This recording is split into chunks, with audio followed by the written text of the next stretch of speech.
మూసీ ప్రక్షాళనను అడ్డుకుంటే శివతాండవమే అన్నారు ముఖ్యమంత్రి రేవంత్ రెడ్డి. 6 ప్రక్షాళన ఆగదన్నారు. కొందరు స్వార్థ రాజకీయాల కోసమే మూసీ ప్రక్షాళనకు కొందరు అడ్డుపడుతున్నారని ఫైర్ అయ్యారు సీఎం. మూసీ ప్రాజెక్టు ఆపాలని ఈ ప్రాంతానికి చెందిన ఓ మహిళా నేత కుమారుడు ఎన్జీటీలో కేసు వేశారని మండిపడ్డారు. 40 ఏళ్లుగా రాజకీయాల్లో ఉన్న ఆ కుటుంబానికి ప్రాంత ప్రజల గోస పట్టదా అని విమర్శించారు. మూసీ కాలుష్యంతో యువకులకు పెళ్లిళ్లు కూడా అవడం లేదన్నారు. మూసీ కాలుష్యంతో నల్గొండ, భువనగిరి జిల్లా వాసులు అల్లాడుతున్నారని తెలిపారు. మూసీని ప్రక్షాళన చేసి గోదావరి నీటిని పారిస్తామన్నారు సీఎం రేవంత్ రెడ్డి. రాజకీయ ప్రయోజనాన్ని ఆశించి మేము చెయ్యలేని పని మీరు ఎవ్వరూ చెయ్యొద్దు అని, మీరు చేస్తే మీకు మంచి పేరు వస్తుంది, మేము చెయ్యలేదు కాబట్టి మీరు చేయవద్దని ఒక అక్క ఈ ప్రాంతం నుంచి 45 సంవత్సరాల కుటుంబం 100% రాజకీయ ప్రయోజనం పొందిండ్రు, అన్ని పదవులు అనుభవించారు. ఈ ప్రజలు ఇవ్వందే లేదా అక్కకు. ఇవాళ అక్క కొడుకు నేషనల్ గ్రీన్ ట్రిబ్యునల్లో ఈ పనిని ఆపమని కేసు వేసిండు. ఆ అక్క మనసు ఎట్లా ఒప్పుకున్నదో వాళ్ళ కొడుకును ఇట్లాంటి తప్పుడు కేసులను నేషనల్ గ్రీన్ ట్రిబ్యునల్లో వేయించడానికని నేను అడుగుతున్నా. ఆ అక్కకి ప్రాంత ప్రజలు ఓట్లు వేయలేదా?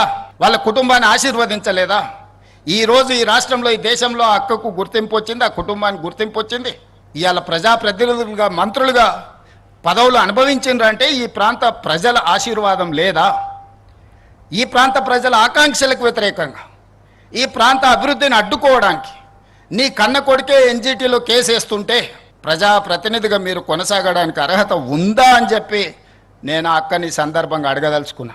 ఒకప్పుడు నాకు కూడా చాలా దగ్గర, ఆనాడు ఇట్లా లేకుండే. మరి ఈనాడు అట్లా తయారవ్వడానికి కారణం ఏందో నాకైతే తెలియదు. మంచి చెడు రెండు ఉంటాయి. మన సహవాస దోషం వల్ల మంచి వాళ్ళతో ఉంటే మంచిగా ఉంటాం, చెడు స్నేహం చేస్తే చెడిపోతారని పెద్దలు చెప్పారు. మంచి వాళ్ళని 10 రూపాయలు ఇచ్చి దగ్గరికి తెచ్చుకోవాలి, చెడు వాళ్ళు ఉంటే 10 రూపాయలు ఇచ్చి వాళ్ళ స్నేహాన్ని విడిపించుకోవాలని పెద్దలు చెప్పారు. ఈ చిన్న సూత్రం ఆ అక్కకు అర్థం కావడం లేదా అని నేను అడుగుతున్నా. అందుకే ఈ వేదిక మీద నుంచి అక్కగారికి సవినయంగా విజ్ఞప్తి చేస్తున్నా. ఈ ప్రాజెక్టును అడ్డుకోవడానికి నీ పుత్రరత్నం వేసిన ఎన్జీటీ కేసును తక్షణమే ఉపసంహరించుకోండి, లేకపోతే ఈ ప్రాంత ప్రజలు మీ కుటుంబాన్ని సామాజిక బహిష్కరణ చేసే పరిస్థితి వస్తుంది, అంత దూరం రానియొద్దు అని చెప్పి నేను వారికి సూచన చేస్తున్నా. వారి వెనకాల ముసుగు దొడుక్కొని దాక్కున్న వాళ్ళకు కూడా నేను చెప్తున్నా, మీరు ఇట్లనే ఉంటే ఆ హోదా కూడా మిగలదు. ఇలాంటి చిల్లర మల్లర ప్రయత్నాలని మానేయమని, ఆ వెనకాల దాచుకొని ముసుగు దొడుక్కొని మూసి అభివృద్ధి కార్యక్రమాన్ని అడ్డుకుంటున్న వాళ్ళకు కూడా నేను సూచన చేస్తున్నా.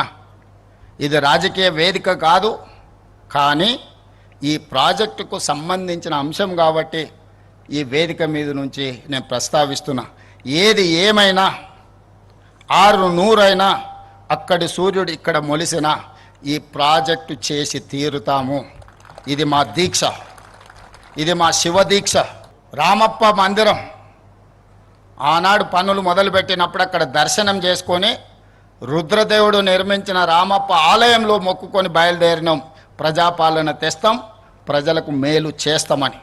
ఆ రామప్ప ఆలయ నమూనానే ఈరోజు మంచిరేవులలో నిర్మించాలి అని మేము అనుకుంటున్నాం. శిల్పులను కూడా మేము విజ్ఞప్తి చేసినాం.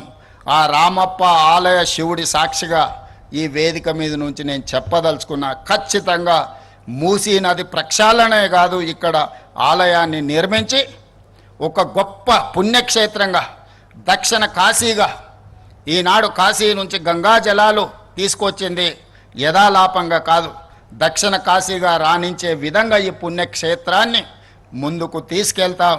మీరందరూ అండగా నిలబడండి, ఆశీర్వదించండి. ఈ అభివృద్ధిని చూపించి మేము ఓట్లు అడగం. నేను మాట ఇస్తున్నా, ఈ అద్భుతమైన అభివృద్ధి చూస్తే ఈ దేవాలయాన్ని చూసి వాళ్ళకు ఓట్లు వేస్తారు. మన ఓట్ల కోసము, నోట్ల కోసం ఈ ప్రయత్నం కాదు. చరిత్రలో దేవుడు మనకు ఒక అవకాశం ఇచ్చిండు, దాన్ని సద్వినియోగం చేసుకోవాలనేదే మా ప్రయత్నం. దయచేసి సహకరించాల్సిందిగా అందరికీ విజ్ఞప్తి చేస్తూ